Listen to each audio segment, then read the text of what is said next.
Hallo und willkommen zurück hier bei Sherlock Holmes Crime and Punishment. Ihr seht schon, da liegt ein Schweinekopf. Da steht Watson.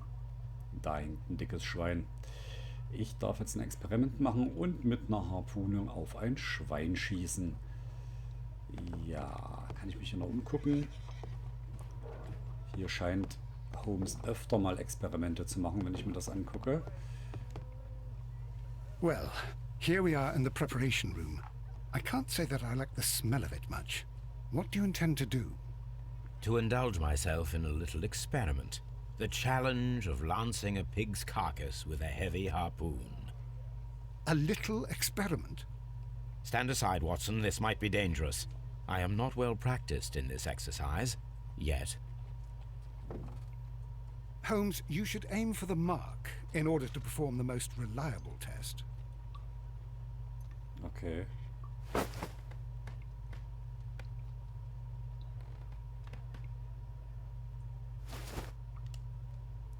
Warte mal.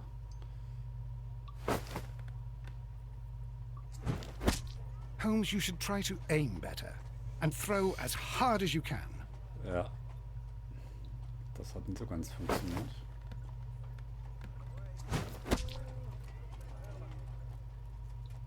Das war schon besser.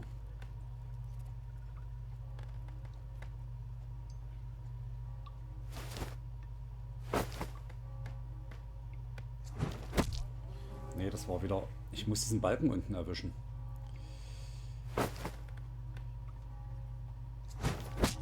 The harpoon has struck the body, but with insufficient strength to pierce it straight through.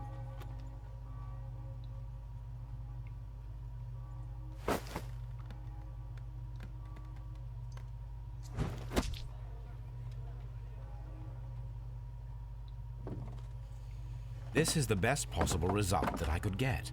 Do you see, Watson? Throwing a harpoon and pinning a man to a wall requires either exceptional strength and training or diabolical luck. If it was luck, then it was a chance in 1,000 that night. Well, yes. Let us leave now. All right. But before we go, I suppose I'll have to pay for all these carcasses you've happily mangled. Very well, but please hurry. Of course. So. Harpunenexperiment haben wir.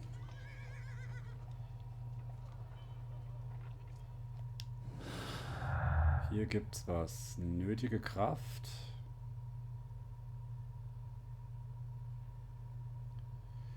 Ich würde mal sagen, aufgespießt an der Wand. Nötige Kraft.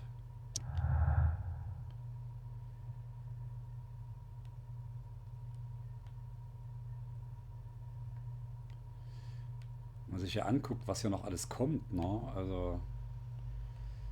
So, dann haben wir. Große Kraft. Es bedarf einer viel größeren Kraft als die einer durchschnittlichen Person, um die Brust eines Mannes zu durchstoßen und ihn an der Wand aufzuspießen. Höchstwahrscheinlich ist das Training erforderlich. 2 Personen könnten zusammen dasselbe Ergebnis erzielen. Oder es war ein Glückswurf. Es besteht die geringe Möglichkeit, dass es einer untrainierten und durchschnittlich kräftigen Person gelingen könnte, Peter Curry mit der Harpune in die Wand aufzuspießen. Ach, ich muss 1 wählen? Nö. Mach ich noch nicht. Dafür ist mir die Datenlage noch zu gering.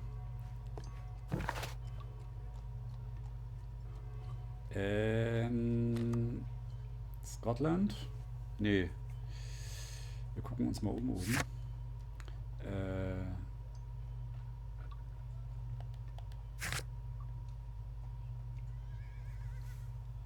Wir fahren zu Scotland Yard und reden mit ihm nochmal über den Ring. Wir wissen ja jetzt, dass es der vom Vater ist und dass Dawson sein Geschäftspartner war und so weiter.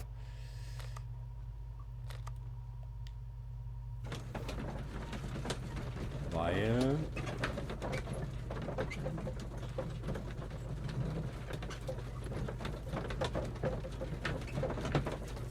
damit müsste John uns dann wieder ein bisschen mehr erzählen.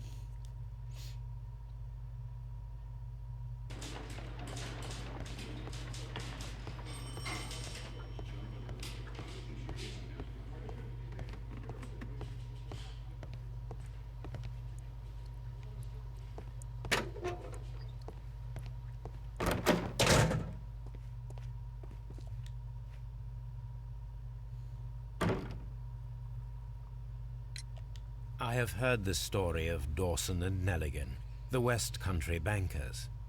Yes. Joshua Nelligan was my father. I am aware that it had a bad ending. When the bank failed, it ruined half the families of Cornwall, whereupon Joshua Nelligan disappeared. My father was under extraordinary pressure. Dawson had retired. I was only 10 years of age at the time, but it was still old enough to feel the shame that befell our family. My father was convinced that he could pay off all his debts if the creditors gave him time. He set sail for Hammerfest in Norway in his small yacht, just a few days before an arrest warrant was issued. He left my mother a list of the securities he was taking. No word was ever heard from him again. We believe that his vessel went down, taking with it everyone and everything on board. Thank you for the story, Mr. Nelligan. At last, we are making some progress. Interesting. Joshua Nelligan and Peter Carey were both at sea in Norway. There is definitely some connection between Peter Carey and Joshua Nelligan's disappearance. Ja, und nicht nur in den Gewässern von Norwegen, sondern direkt in Hammerfest.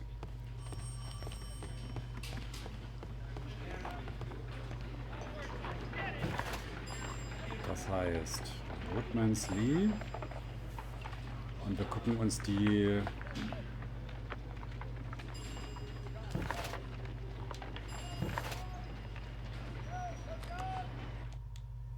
nichts ausgewählt gab. Und wir gucken uns die Logbücher nochmal an. Und zwar genau das vom Jahr 1883. Das müsste ja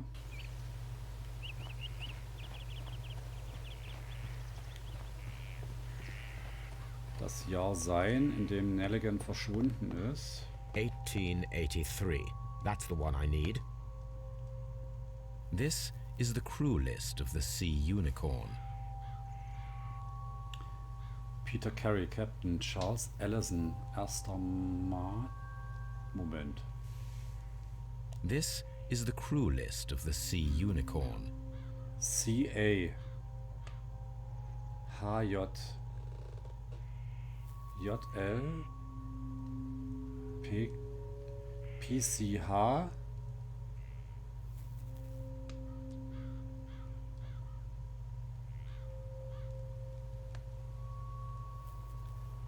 Log notes for June. Nothing unusual. Leichte Brise, im Tag über Walflosse gesichtet, im Südosten nachts 2 weitere Schiffe gesichtet. Mittelstarker Wind aus Ost, heute keine Wale gesichtet. Leicht drehender Wind den Tag über, anderes Walfschiff weit im Norden. Werden nach Norden segeln. Vor einem Jahr gab es viele Wale dort. Log notes for July. Nothing special. Log notes for July. Ja. Nothing special. Leichter Wind aus Nord-Nordost, 2 Wale. Ganzer Tag starker Wind. Starke Brise aus Südost. York ist krank. Zusammen mit Allison und Joey Walflosse im Osten gesichtet. Mittelstarker Wind und August. Log notes for August. These pages have been torn away. Okay, August ist raus. Log notes for August. These pages have been torn away. Und das sieht nach einem Aktienzertifikat aus. Canadian Pacific Railway, CPR, a torn piece from a bond certificate. I have seen this abbreviation somewhere very recently. There are 3 ways of discovering what happened in August of 1883 aboard the Sea Unicorn. The first 2 of these will require speaking with a dead man. The last would be to locate vital witnesses, the sailors involved in this whale hunt campaign. Die Abkürzung CPR, Canadian Pacific Railway. Die war doch hier mit dabei.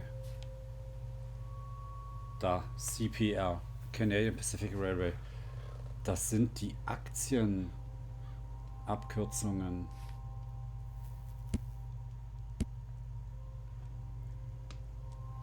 Das ist für Wiggins.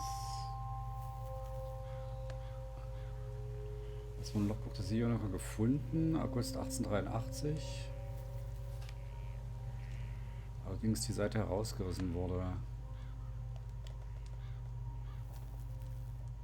Kann ich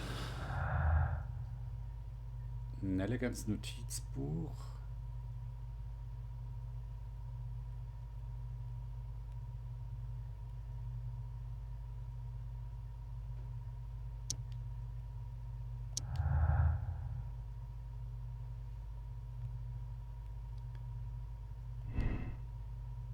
Nee, das war das. Der Einbruchsversuch fand statt, um das Notizbuch wiederzuholen, das im Blut des Opfers lag. Das könnte bedeuten, dass die Person, die diese Einbruchsversuche unternommen hat, auch der gesuchte Mörder ist. Könnte bedeuten. Muss aber nicht.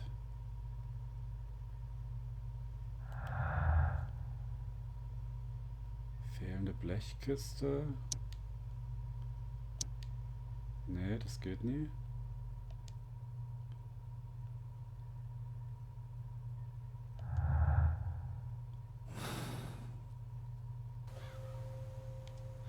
Also es deutet einiges auf den Kleinen hin. Auf den John.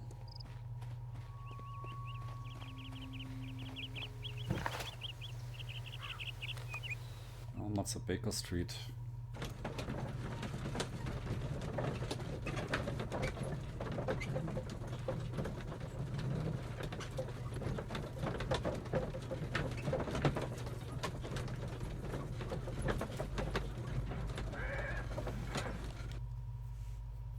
Und wir brauchen Wiggins.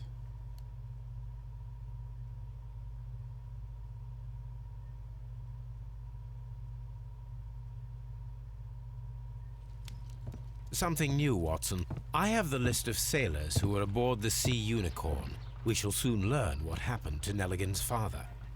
I have only to find them. Let us hope they're still working at the harbour. I think that if you pretend you're from Scotland Yard... I doubt it, Watson. And really, I would prefer that all of this remains quiet for now. But I have another solution. I'll call in the specialist. And who might they be? The secret police division of Baker Street. Ah, you mean young Wiggins and his gang? Yes. Believe me, you'll receive more useful assistance from these little urchins than from a dozen yard detectives. Those children are everywhere. They see and hear everything, and they are cunning. All they lack is organization. I'll summon them. How will you do that? There is always a watch beneath our window. I have only to call him. Okay. Und dann rufen wir mal.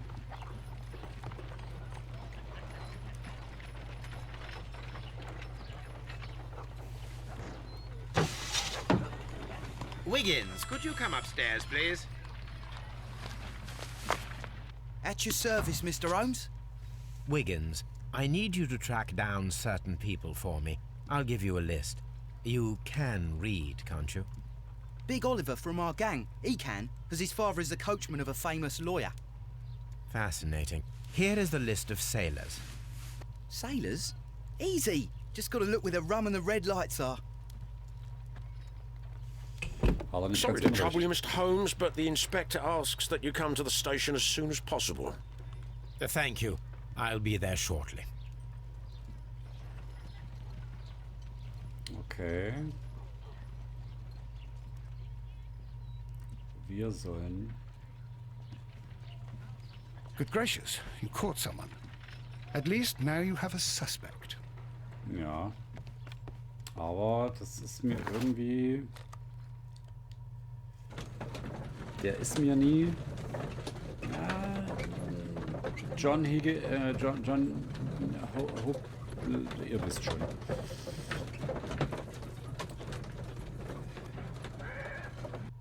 Der Sohnemann, der 19-Jährige. Der gibt einen guten Täter ab, ja. Ich könnte ihn auch beschuldigen, aber... Mr. Holmes, I'm glad to see you. As always, what happened? We have a new suspect, Liam Hurley. I'm thinking that this case will be resolved very quickly now. Interesting. Pray tell. Well, the constable that I left at Woodman's Lee noticed a suspicious individual prowling around during the night. Do you have him here? Yes. He refuses to speak with us, but we'll make him talk. Let us hope so. Ah, yes, and one more thing. The constable told me that at the time of his arrest, the fellow was writing a letter. Do you have it? Of course. It's in the evidence room, at your disposal. Admit that for once, Mr. Holmes, Scotland Yard is a step ahead of you, eh? Breathtaking. Gucken wir mal. Neuer Verdächtiger, neue Beweise. Und ich glaube, Liam Hurley war einer von den... Einer von der Besatzung. Und Stiefel. These are the suspect's belongings. Liam Hurley's old boots. They're a size 9.5. Könnte passen. A pen. Nothing unusual about it.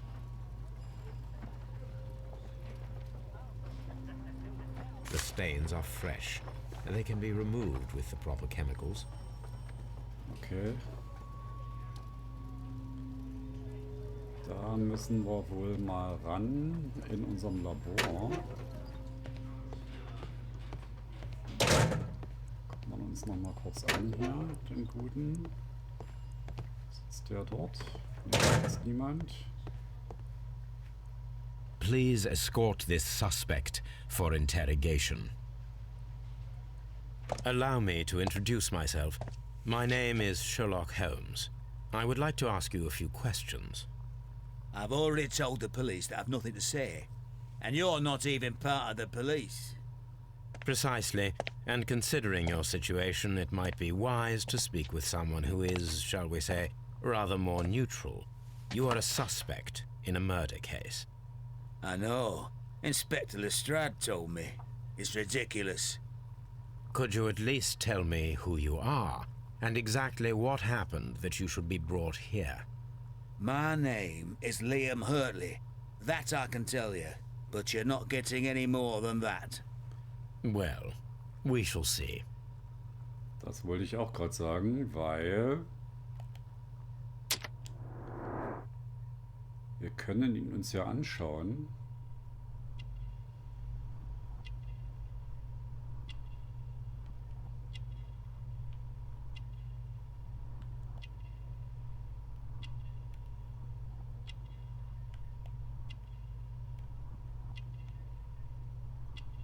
Eine Narbe.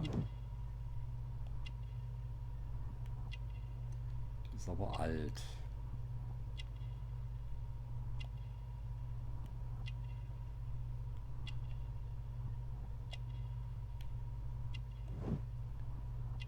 Oh, eine Haubenmeise. Na, wenn der mal nicht aus der Heimat unserer Pflanzenreste. Hat er Gartenarbeit gemacht?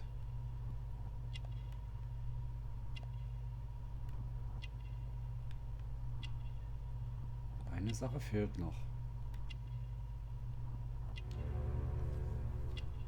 Hände eines Gärtners. Nee. That's all for now. What am I doing here? I've done nothing wrong. Liam Hurley.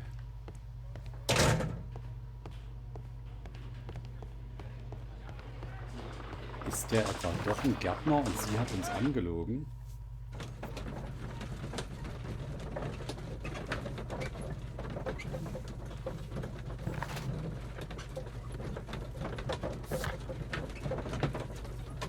Hier brauchen wir Chemikalien, das wissen wir noch nicht. Die Stiefel müssen wir gucken.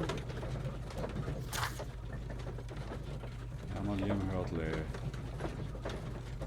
der in Woodman's Lee gesehen wurde. Nee, das wollte ich. Ehemaliger Soldat, Nackenverletzung, Granatsplitter. Ruhiges Leben als Gärtner. Aha, aha, aha. Hatte da etwa jemand eine Affäre?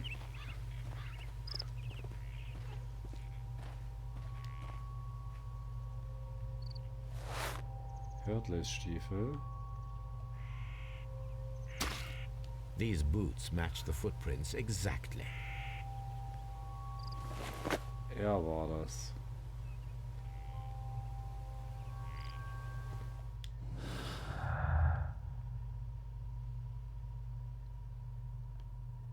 Hurleys Stiefelabdrücke und kein Gärtner.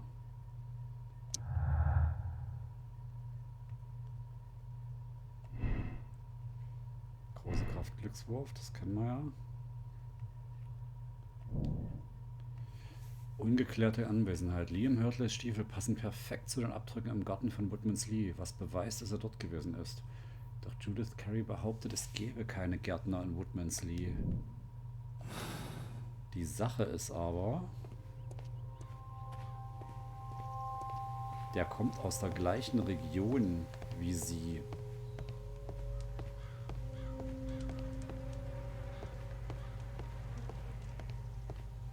Ehemals beim... Oh, hier unten ein Haifischgebiss. Reden wir doch nochmal mit der Dame.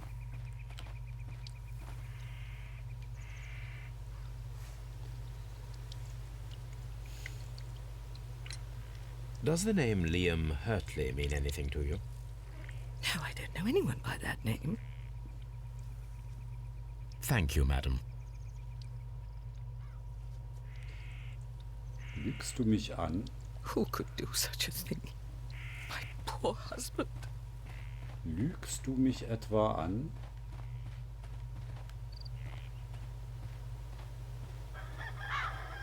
Was war denn hier gerade? Achso, das war der Garten. Die lügt mich doch an. Das mit der Haubenmeise, das ist doch... Das ist doch kein Zufall. Das ist dasselbe Taschentuch. Also das Taschentuch hat das Motiv und das sieht nie aus wie seins. Das passt eher zu ihr.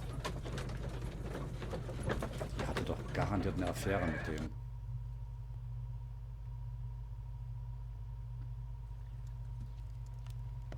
Was ich auch echt erstaunlich finde, ich hatte es ja am Anfang gesagt, ich habe das Spiel schon mal gespielt. Teilweise. Aber ich weiß echt nichts mehr von dem Fall. Ich habe keinen Plan mehr, wer es war. So, I need to prepare a chemical agent that is capable of removing fresh ink. For this purpose, the chemicals from the flasks should be combined in a certain order to perform a chain reaction. First condition, all 7 reagents should be used. Second condition, orange reagent should be the third one in the sequence after the blue reagent. Third condition, colorless reagent should be added after the orange reagent.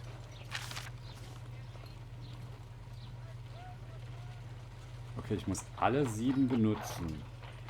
Das klingt doch nach einem Rätsel fürs nächste Mal. Also wir haben Orange, Orange, farblos, farblos, Blau, Blau und Grün. Nach einem Orangenen kommt ein farblos. Und Orange darf 2 nach Blau erst kommen. Das müssen alle 7 in der richtigen Reihenfolge reingetan werden. Jo, das ist ein Rätsel fürs nächste Mal. Ich sage für heute Likes, Abos, Kommentare immer gern gesehen. Damit ihr nichts verpasst, drückt die Glocke, bis sie bimmelt. Bis nächstes Mal. Ciao mit V. Diabetes.